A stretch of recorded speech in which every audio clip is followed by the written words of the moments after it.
வணக்கம் மக்களே, நான் உங்கள் சித்ரா.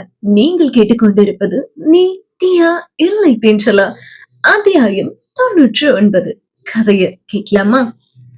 அப்புறம் இன்னொரு விஷயம், இங்க யாராவது நான் அந்த வேலை செய்யறேன் இந்த வேலை செய்யறேன்னு எழுந்தாங்கன்னா நான் மனுஷனாவே இருக்க மாட்டேன் என்று ராகவன் சொல்ல, இவன் யார சொல்றான் என்று யோசித்த வாசு ராகவனை பார்க்க, அவனும் அனல் கக்கும் விழிகளோடு மதுவை பார்த்து கொண்டிருந்தான். ஓஹோ, இப்ப இவன் சொன்னது எல்லாம் மதுவத்தானா? இவன் நேரடியாவே தங்கச்சி கிட்ட இதெல்லாம் சொல்லிருக்கலாமே என்று வாசு நினைத்துக் கொண்டிருக்கும் போதே, டிரைவர் என்று ராகவன் அழைக்க, ராகவனின் சாரதியும் வந்தார். காரை ஸ்டார்ட் பண்ணி வைங்க, நான் வரேன் என்று சாவியை டிரைவரின் பக்கம் ராகவன் தூக்கி வீச, அதை பிடித்த ராகவனின் சாரதி காரை ஸ்டார்ட் செய்ய வெளியே சென்றார். அங்கிருந்த ராகவன் கிளம்ப, என்னங்க சாப்பிட்டு போலாமே என்று மது தயங்கியவாறே சொல்ல, எனக்கு வேண்டாம், நான் ஆபீஸ்ல சாப்பிட்டுக்கிறேன் என்று சொல்லிவிட்டு ராகவன் கிளம்பி விட்டான். செல்லும் அவன் முதுகையே விரித்து கொண்டு மது நின்றிருக்க, மதுவின் பக்கம் சென்ற வாசு, என்னமாச்சு உன் புருஷனுக்கு என்றார்.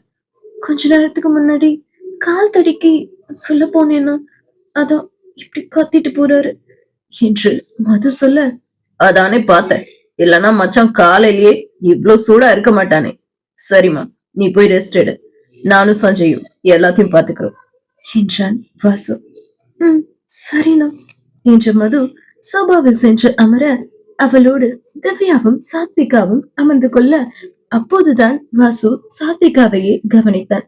அட, நம்மாலும் இங்கதான் இருக்கா என்று வாசு சாத்விகாவை பார்த்து கொண்டிருக்க, மாம்ச காலையிலேயே அண்ணுகிட்ட நல்லா வாங்கி கட்டிட்டீங்க போல இருக்கு என்று சஞ்சய் வாசுவின் பக்கம் வந்து சொல்ல, ஆமாண்டா, நான் மட்டும்தான் வாங்கி கட்டிக்கிட்டேன், உன்னை உங்க அண்ணன் இடுப்புல தூக்கி வச்சு கொஞ்சிட்டு போனா பாரு என்று வாசு சொல்ல, சரி சரி வாங்க வேலையை பார்ப்போம் என்று சஞ்சய் கூற, நீ போடா, நான் என் ஆளை கவனிச்சுட்டு வரேன் என்று சாத்விகா பக்கம் வாசு சொல்ல, மாம்ச வேலை இருக்கு, நீங்க கடலை போடுறதெல்லாம் அப்புறம் பாத்துக்கோங்க என்று வாசுவை இழுத்து சென்றான் சஞ்சய்.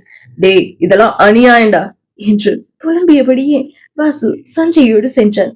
அரண்மனையில் விழா கோலம் பூண்டு கொண்டாட்டமாக இருக்க, மது மட்டும் கலக்கத்தோடு அமர்ந்திருந்தார். வாழ்க்கையில் இன்பமும் துன்பமும் மாறி மாறி வருவது சகஜம்தான். ராகவன் மதுவின் வாழ்விலும் இதெல்லாம் வரத்தான் போகிறது. அதையெல்லாம் அவர்கள் எப்படி கடந்து செல்ல போகிறார்கள், எதிர்கொள்ள போகிறார்கள் என்பதை பார்ப்போம்.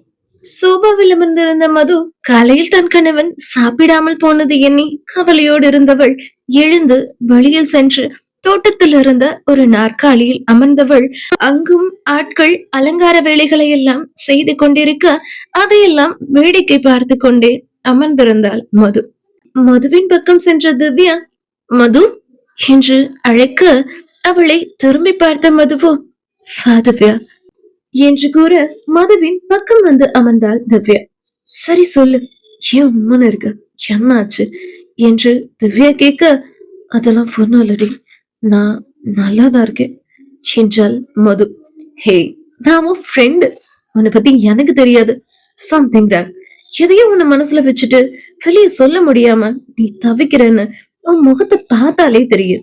வாட் ஹேப்பன், என்ன நடந்ததுன்னு ஒழுங்கா சொல்லு என்று திவ்யா கேட்டுக் கொண்டிருக்கும் போதே மதுவின் கண்ணிலிருந்து கண்ணீர் உருண்டு விழ, ஹே எதுக்கடி இப்ப அலற, என்ன ஆச்சு என்றாள் திவ்யா மறுபடியும். திவ்யா, அது அது வந்து அவருக்கு ஏதோ கண்டம் இருக்கான், நான் பக்கத்துல இருந்தா அவருக்கு ஆபத்தான் என்று மது சொல்ல, என்னடி சொல்ற என்று அதிர்ச்சியாக கேட்டாள் திவ்யா. ஆமாடி, அடிக்கடி என் முன்னாடி ஒரு வயசானவர் வந்து இந்த விஷயத்த சொல்லிட்டே இருக்கார், எனக்கு அவருக்கு ஏதோ ஆகிடுமோன்னு பயமா இருக்கு என்று மது சொல்ல, இதை கேட்ட திவ்யா இப்போது சத்தமாக சிரித்து விட்டார். திவ்யா சிரிப்பதை பார்த்த மது, நான் கஷ்டப்படுறது உனக்கு சந்தோஷமா இருக்காடி, எதுக்கு இப்போ சிரிக்கிற என்றால் மது சற்றே கோபமாக. அதுல இந்த காலத்துல போய் கண்டோம் அது இதுன்னு நினைச்சு பயப்படுறியே, அதான். ஹே, நீ நினைக்கிற மாதிரி எல்லாம் ஒண்ணும் நடக்காதுடி, ஜஸ்ட் ரிலாக்ஸ் ஆரு என்று திவ்யா சொல்ல, எப்படி இருக்க முடியும், எனக்கு ஏதாவது ஆபத்துன்னு சொல்லி இருந்தாலும் நான் எதையும் யோசிக்காம அமைதியா இருந்திருப்பேன். பட் அவருக்கு அப்படிங்கும் போது என்னால அப்படி இருக்க முடியல என்றாள் மது. சரி, யாரோ ஒரு வயசானவர் உன்கிட்ட இத சொன்னார்னு சொன்னியே, அந்த வயசானவர் இப்போ எங்க இருப்பார் சொல்லு. வா, அவரை போய் பார்த்து இதுக்கு என்ன பண்றதுன்னு சொல்யூஷன் கேட்போம். அவரே இதுக்கான சொல்யூஷனையும் சொல்வாரு தானே என்று திவ்யா கேட்க, மது அமைதியாக இருந்தாள். அவள் அமைதியாக இருப்பதை பார்த்த திவ்யா, ஹே என்னடி அமைதியா இருக்க, அந்த பெரியவர் எங்க இருப்பாருன்னு சொல்லு, இன்னைக்கு போய் அவரை பார்க்கலாம் என்று திவ்யா மறுபடியும் கூற, திவ்யா நான் சொன்னா நீ நம்ப மாட்ட, அந்த பெரியவர் அப்பப்போ வந்து என்கிட்ட சொல்ல வேண்டியத சொல்லிட்டு மறைஞ்சிடுவார் என்று மது கூறினாள். அப்படி கூறின அவளை புருவம் சுருங்க பார்த்த திவ்யா, என்ன சொல்றடி என்றாள். சத்தியமா உண்மைடி, உண்மையை தாண்டி நான் சொல்றேன் என்றாள் மது. சரி, நீ இப்ப என்னதான் பண்ணலான்னு இருக்க என்று திவ்யா கேட்க, அதான் தெரியலடி, அவரை விட்டு விலகி போயிடலான்னு பார்த்தா கண்டிப்பா அது என்னால முடியாது. அவருடைய இருக்கலான்னு பார்த்தா உண்மைய தெரிஞ்சும் இப்படி அவருடைய இருக்கோமேன்னு குற்ற உணர்ச்சியா இருக்கு என்று மது கூறினாள். மதுவும் திவ்யாவும் பேசிக் கொண்டிருக்கும் போது ஆதித்யனின் கார் அரண்மனைக்குள் நுழைந்தது. அதை பார்த்ததும் மது, ஆதித்யன் அண்ணா வந்துட்டாரு போலடி, வா என்று உட்கார்ந்த இடத்திலிருந்து எழுந்து கொள்ள திவ்யாவும் எழுந்தாள். இருவரும் அரண்மனையின் வாயிலை நோக்கி போக அதற்குள் ஆதித்யன் காரிலிருந்து இறங்கி அரண்மனைக்குள் சென்றிருந்தான்.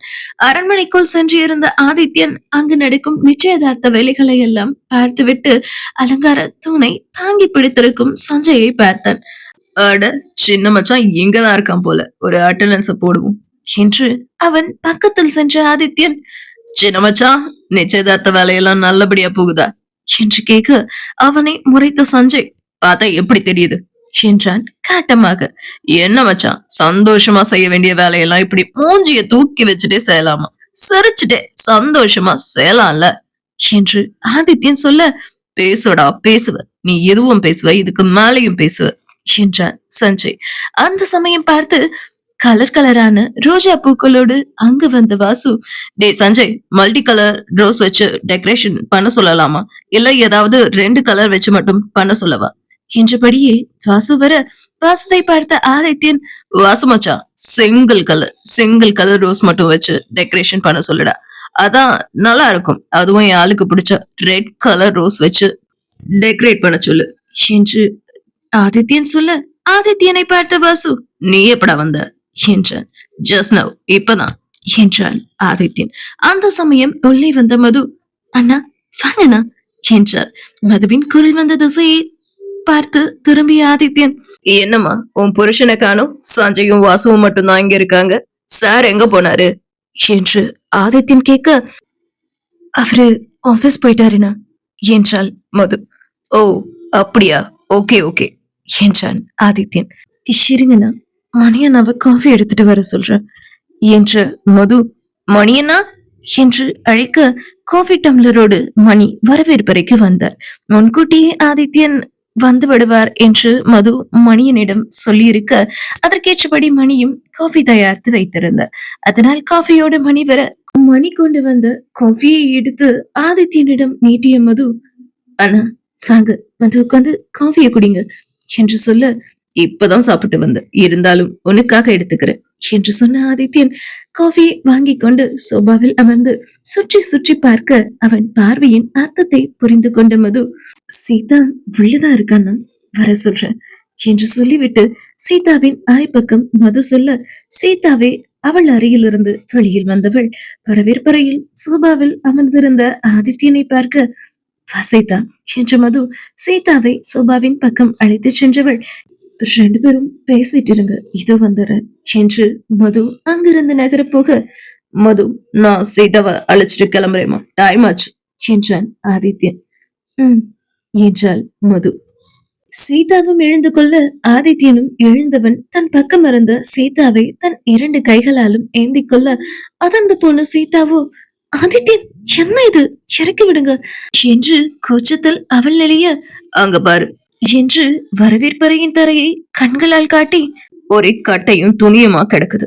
உன்னால எப்படி இதுல நடக்க முடியும்? கால் தடிக்கு விழுந்துட்டேனா என்ன பண்றது என்று ஆதித்யன் கேட்க, அதுக்காக எல்லாரும் இருக்காங்க ஆதித்யன், கூச்சமா இருக்கு, இறக்கி விடுங்க ப்ளீஸ் என்று சீதா சொல்ல, நோ சான்ஸ் பேபி என்று சொன்ன ஆதித்யன் சீதாவை தூக்கி கொண்டே, யோசனை மச்சான், இங்க பாரு உன் தங்கச்சிய, இந்த கட்டைக்கும் திணிக்கும் இடையில நடக்கணுங்கிறா, கால் தடிக்கு விழுந்தா என்ன ஆகிறது? உள்ள என் சிங்கக்குட்டி வளர்றான், சொன்னா புரிஞ்சுக்க மாட்டீரான், நீயாவது சொல்ல என்று ஆதித்யன் சொல்ல, இவன் வேற சும்மா நொய்யின் டார்ச்சர் பண்றான் என்று மனதினுள்ளேயே நினைத்தவன் ஆதித்யனையும் சீதாவையும் ஒரு கணம் பார்த்துவிட்டு, சீதா பத்திரம் என்று சொல்லிவிட்டு அங்கிருந்து நகர்ந்தான். பாத்தியா, உங்க அண்ணனே மறைமுகமா உன்னை தூக்கிட்டு போன்னு சொல்றான், பின்ன என்ன, வா போலாம் என்று ஆதித்யன், மது வரேமா மச்சான் வரேன்டா என்று மதுவையும் வாசுவையும் பார்த்து சொல்லிவிட்டு சீதாவை தூக்கி கொண்டே ஆதித்யன் அரண்மனையின் வாசலில் நின்ற காரின் பக்கம் சென்று காரின் கதவை திறந்து சீதாவை உள்ளே அமர வைத்தவன் காரை எடுக்க அடுத்த பக்கம் போக அப்பொழுதுதான் கவனித்தான், ஆதித்யனின் கார் டயர் பஞ்சராகி இருந்தது. அப்போது வெளியே வந்த சஞ்சய், என்ன புது மாப்பிள கிளம்பாம அப்படியே நிக்கிறீங்க என்று நக்கலாக கேட்க, பஞ்சரான கார் டயரை பார்த்துவிட்டு சஞ்சயை பார்த்த ஆதித்யன், இது ஓ வேலைதானாடா என்று நினைத்தவன், சீதா கார் டயர் பஞ்சர் என்று ஆதித்யன் சீதாவை பார்த்து சொல்ல, அச்சோ இப்போ எப்படி போறது என்று சீதா கேட்க, சீதா சகுனமே சரியில்லை, என்கேஜ்மெண்ட் ரிங் எடுக்க போகும்போது கார் டயர் எல்லாம் பஞ்சர் ஆகியிருக்கு, சோ இன்னைக்கு போக வேண்டாம் என்று சஞ்சய் சொல்ல, சரிண்ணா என்று சீதா பாவமாக சொல்லிவிட்டு காரை விட்டு இறங்க, இவர்கள் பேசிக் கொண்டிருக்கும் சத்தத்தை கேட்டு வெளியே வந்த மதுவோ ஆதித்யனை பார்த்து, என்னன்னாச்சு கிளம்பலையா என்று கேட்க, கார் டயர் பஞ்சர்மா என்றான் ஆதித்யன். ஓ அப்படியா என்று மது சஞ்சயின் பக்கம் திரும்பி, சஞ்சய் உன்னோட கார் சாவிய அண்ணாட்டு கொடு, ஆதித்யனும் சீதாவும் போய் வரட்டும் என்று சொல்ல, இப்போது சஞ்சயை பார்த்து நக்கலாக சிரித்தான் ஆதித்யன். ஆதித்யன் சிரிப்பதை பார்த்து சஞ்சய்க்கோ எரிச்சலாக இருந்தது. அன்னைமா என்று சஞ்சய் தயங்க, என்ன சஞ்சய், போ உன் கீயை எடுத்துட்டு வந்து நம்ம வீட்டு மாப்பிள்ளை கிட்ட கொடு என்று மது கூற, சஞ்சயும் அதற்கு மேல் மறுக்க முடியாமல் தன் காரின் சாவியை எடுத்து வந்து ஆதித்யன் கையில் கொடுத்தான்.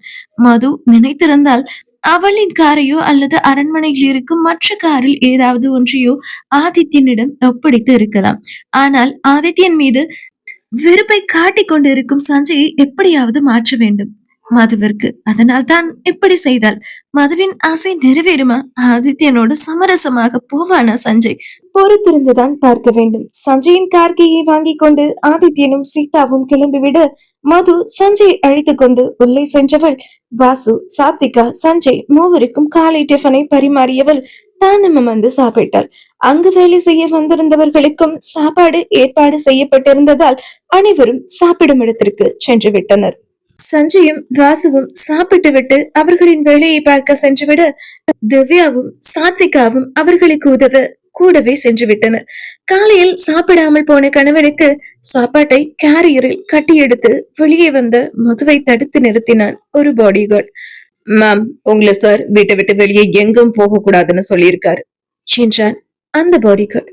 இல்ல, அது அவருக்கு சாப்பாடு என்று மதுவாயெடுக்க, பாஸ் சாப்பிட்டுட்டாரு மேம் என்றான் பாடிகார்.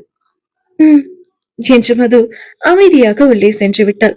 சஞ்சயும் திவ்யாவும் ஒருபுறம் வேலையாட்களை கவனித்துக் கொண்டிருக்க, வாசுவும் சாத்விகாவும் அரண்மனைக்கு வெளியே இருக்கும் வேலையெல்லாம் கவனித்துக் கொண்டிருந்தனர். நடக்கிறதெல்லாம் கனவா நனவானே தெரியல, உங்க அண்ணன் இந்த அரண்மனைக்கு மருமகன் வருவான்னு நான் நினைச்சு கூட பார்க்கல என்றான் வாசு சாத்விகாவிடம். நானும் தான் உங்களை பார்ப்பேன், உங்க கூட பேசுவேன், உங்களை லவ் பண்ணுவேன்னு, உங்க கூட இப்படி அரண்மனை வாசல்ல நிப்பேன்னு நினைக்கவே இல்லை. நம்ம நினைக்கிறதெல்லாம் நடந்துட்டா நம்ம லைஃப்ல என்ன த்ரில் இருக்கும் என்று சாத்விகா கேட்க, அதுவும் சரிதான் என்று வாசு தன் பாக்கெட்டில் இருந்து ஒரு சிறிய நகைப்பெட்டியை எடுத்தவன், விக்கா என்றான். சொல்லுங்க என்றார் சாத்விகா. உனக்கு நான் ஆசையா வாங்கின ஒரு சின்ன கிஃப்ட் என்று தன் கையில் இருந்த நகைப்பெட்டியை வாசு சாத்விகாவிடம் நீட்ட, என்ன இது என்றபடியே சாத்விகாவும் அந்த நகைப்பெட்டியை திறந்து பார்த்தாள். அந்த சிறிய பெட்டிக்குள் ஒரு அழகான வைர மூக்குத்தி இருந்தது. ஒற்றை கல் பதித்த சிறிய வளையம் போல் இருந்தது அந்த மூக்குத்தி.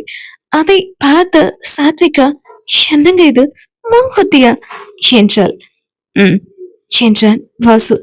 நான் தான் மூக்கே குத்தலையே என்றாள் சாத்விகா. நீ மூக்கு குத்தி இந்த ராஜஸ்தான் பெண்கள் போடுற மாதிரியான மூக்குத்திய போட்டா நல்லா இருக்கும்னு தோணுச்சு, அதான் வாங்கிட்டு வந்தேன் என்று வாசு சொல்ல, ஓ ஓகே என்றாள் சாத்விகா. இத போட்டுக்குவியா என்றான் வாசு. ஃபியூச்சர்ல பாப்போம் என்றாள் சாத்விகா. ஃபியூச்சர்லயா என்றான் வாசு. என்றாள் சாத்விகா. உனக்கு மூக்குத்தி போட பிடிக்காதா என்றான் வாசு. இதுவரைக்கும் பிடிக்காது, இனிமே எப்படின்னு தெரியல என்று சாத்விகா சொல்லிவிட்டு அங்கிருந்து நகர்ந்து விட, லூசு லூசு, அவளுக்கு என்ன பிடிக்கும் பிடிக்காதுன்னு தெரிஞ்சு விகாவுக்கு கிஃப்ட் வாங்க, இப்படி உனக்கு பிடிச்சதையெல்லாம் அவளுக்கு வாங்கி கொடுத்தா அவ எப்படி போடுவா? மூக்குத்தி எல்லாம் அந்த காலத்து பொண்ணுங்க போட்டாங்க, இந்த காலத்திலயும் போடுவாங்களா என்ன என்று தன்னை தானே மனதுக்குள் திட்டிக் கொண்டான் வாசு. வாசுவின் முகம் போன போக்கை தூரத்திலிருந்து பார்த்த சாத்விகாவிற்கோ பாவமாக இருந்தது. வாசுவை விட்டு கொஞ்சம் தள்ளி சென்றவள் திரும்பவும் வாசுவின் பக்கம் வந்து, வாசு, நீங்க எனக்கு கிஃப்ட் கொடுத்தீங்கல்ல, அதே மாதிரி நானும் உங்களுக்கு ஒரு சர்ப்ரைஸ் கொடுக்கறேன், என்னோட வாங்க என்று வாசுவை சாத்விகா மொட்டை மாடிக்கு அழைத்து சென்றாள். வாசுவை மொட்டை மாடிக்கு அழைத்து சென்ற சாத்விகா அவனை அவனை அங்கு ஒரு இடத்தில் நிற்க வைத்துவிட்டு மொட்டை மாடியில் யாரேனும் இருக்கின்றார்களா என்று சுற்றும் முற்றும் பார்த்துவிட்டு வாசுவின் அருகில் வந்தவள், வாசு, கொஞ்சம் கண்ணை மூடுங்களேன், நான் சொல்லும் போதுதான் கண்ணை திறக்கணும் என்று சாத்விகா சொல்ல வாசுவும் கண்ணை மூடினான்.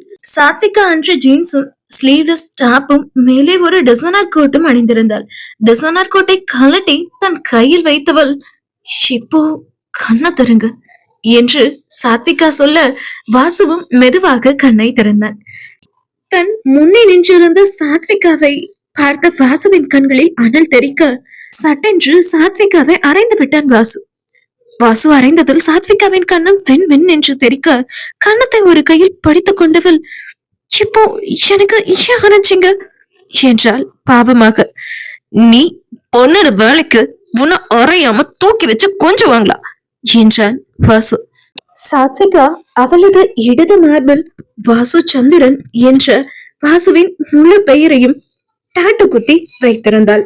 வாசுவின் முழு பெயரையும் சாத்விகா டாட்டுவாக போட்டு இருப்பதை பார்த்து வாசு சந்தோஷப்படுவதற்கு பதிலாக கோபப்பட்டு அவளை அடித்திருந்தான். இத பார்த்தா நீங்க சந்தோஷப்படுவீங்கன்னு நினைச்சேன் என்றாள் சாத்விகா தன் கோட்டை அணிந்தபடியே. அப்படி நீயா நினைச்சுக்கிட்டா நான் ஒண்ணும் பண்ண முடியாது என்றான் வாசு. சாத்விகா எதுவுமே பேசவில்லை, அமைதியாக இருந்தாள். ஆமா, இந்த டாட்டுவ எங்க எங்க குத்துன? இது டாட்டு மாதிரி தெரியலையே என்றான் வாசு. அது அது வந்து என்று சாத்விகா இழுக்க, இப்போ சொல்ல போறியா இல்லையா என்றான் கோபமாக வாசு. இது டாட்டு அல்ல, அந்த காலத்துல எலுவூசிய ஒன்னா வச்சு தச்சு தோல் மேல குத்துவாங்கல்ல, அதுதான் பச்சைன்னு சொல்லுவாங்கல்ல, அதுதான். இது எப்பவுமே அழியவே அழியாதான். என் ஃப்ரெண்டோட அம்மா குத்துவாங்களா, அதான் அவங்க கிட்ட போய் குத்துன என்று தயங்கியபடியே சாத்விகா சொல்ல, சாத்விகா சொன்னதை கேட்டு அதிர்ந்து போன வாசு, ஏண்டி ஏன் உனக்கு இந்த வேலை?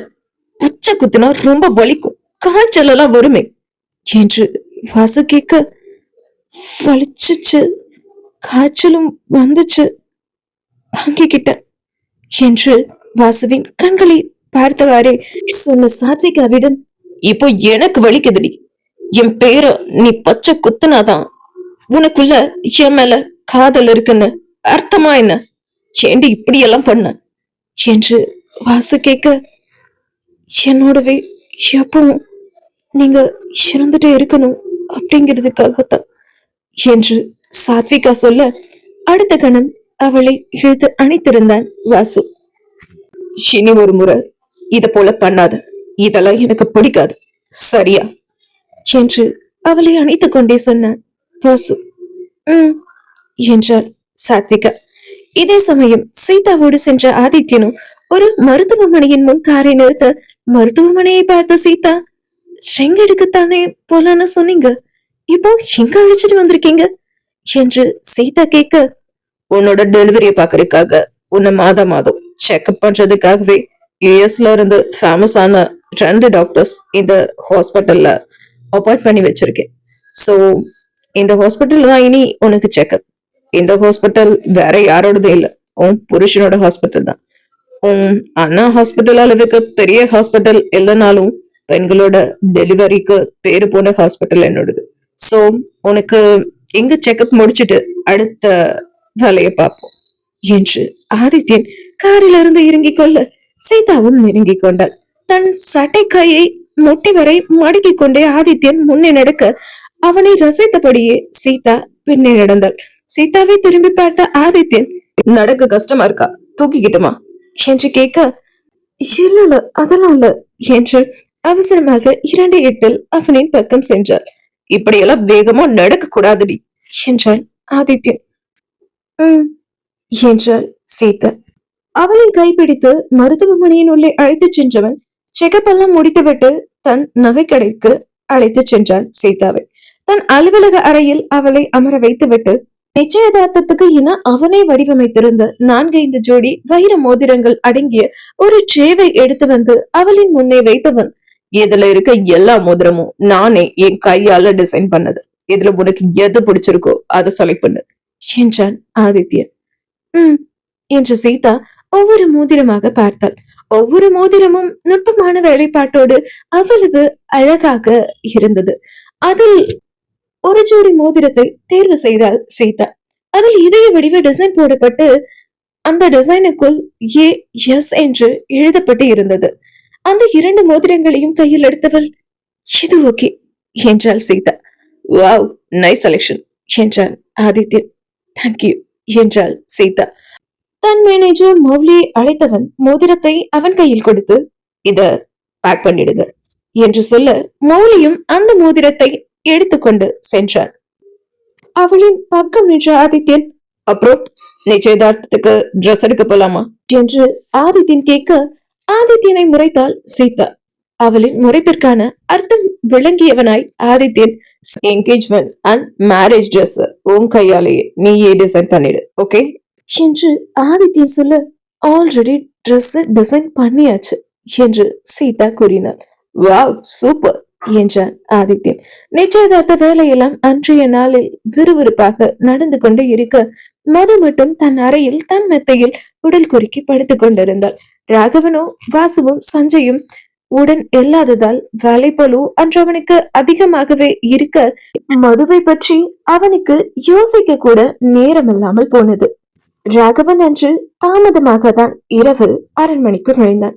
எப்பொழுதும் எவ்வளவு நேரமானாலும் தனக்காக காத்திருக்கும் தன்னவள் அன்று வரவேற்பறையில் இல்லாததை பார்த்த ராகவன், கோபமா இருக்கா போல என்று நினைத்துக் கொண்டே வேக எட்டுக்களோடு படியேறி மாடிக்கு அவன் அறைக்கு சென்றவன், அவன் அறையிலும் மது இல்லாததை பார்த்து ஆத்திரமடைந்தவன், இவ எங்கதான் போனா என்று நினைத்துக் கொண்டு தன் பாடி கார்டுக்கு அழைத்தான்.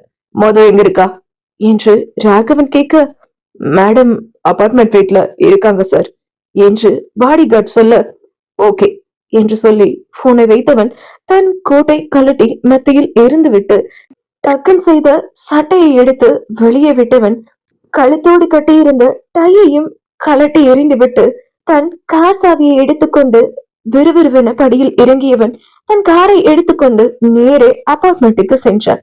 ருத்ரமூர்த்தி அபார்ட்மெண்ட்ஸில் காரை நிறுத்தியவன் அடுத்த 5 நிமிடத்தில் அபார்ட்மெண்ட் நம்பர் 112 முன் நின்று கதவை தட்ட, கதவு தட்டப்படும் சத்தத்திலேயே தன் கணவன் தான் அது என்று தெரிந்து கொண்ட மது கதவை திறக்க, மதுவை அனல் கக்கும் விழிகளோடு பார்த்த ராகவன், நீ இங்க என்ன பண்ணிட்டு இருக்க என்று ராகவன் கேட்டுக்கொண்டிருக்கும் போதே ஹாப்பி பர்த்டே டு யூ என்று கோரஸாக சஞ்சய், சீதா, திவ்யா, வாசு, சாத்விகா என எல்லோரும் சொல்ல ராகவனின் புருவம் சுருங்கியது. மச்சான், பிறந்தநாள் வாழ்த்துக்கள் தான் என்று ராகவனை வாசு அணைத்து விழுவிக்க, இதெல்லாம் நான் கேட்டேனா என்று கடுப்பாக வந்தது ராகவனின் வார்த்தைகள்.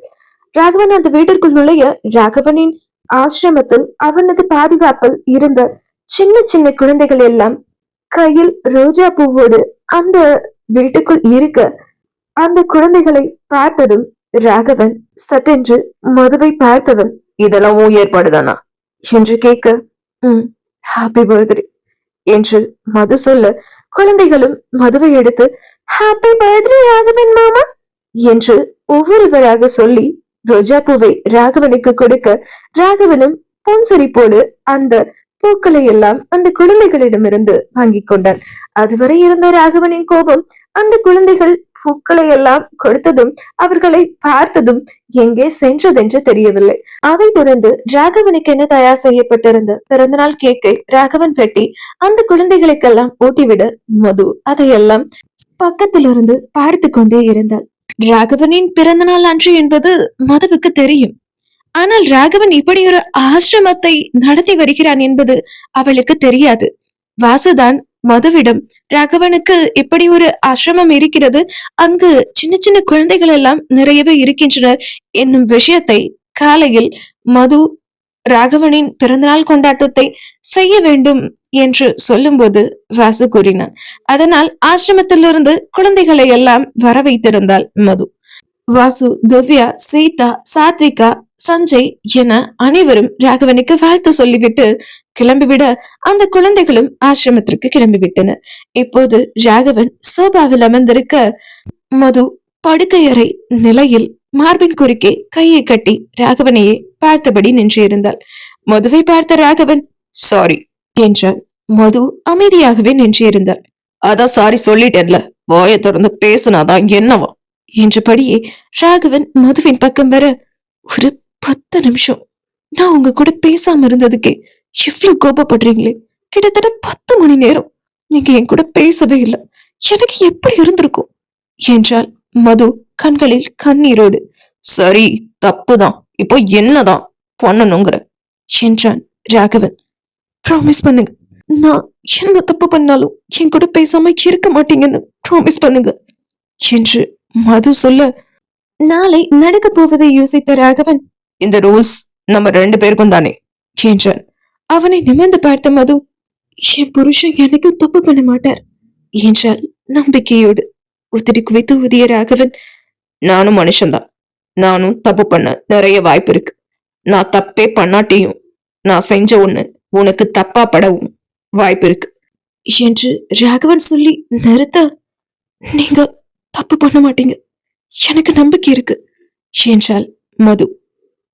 இதே நம்பிக்கை எப்பவும் இருந்தா எனக்கு சந்தோஷம்தான். அண்ட் ஒன் மோர் திங், நீ என்ன தப்பு பண்ணாலும் நான் இனியும் கூட பேசாம இருக்க மாட்டேன், போதுமா என்று ராகவன் சொல்ல, நீங்க பேசாம இருந்த இந்த 10 மணி நேரமும் எனக்கு எப்படி இருந்துச்சு தெரியுமா? என்ன சுத்தன ஃபுல்லுக எல்லாம் இரண்டு போன மாதிரி இருந்தது, மூச்சு விட கூட கஷ்டமா இருந்தது என்று மது நிறுத்த, மதுவின் கண்களை ஆள பார்த்த ராகவன், சரி, நானா இனி உன் கூட பேசாம இருக்க மாட்டேன்னு சொல்லிட்டேன்ல என்றவன் அவளை அணைத்துக் கொண்டான். இனி என்னவெல்லாம் நடக்கப் போகிறது, நீ தீயா இல்லை தென்றலா இந்த கதையில் என்பதை நாம் நாளைய அத்தியாயத்தில் பார்ப்போம். நன்றி மக்களே.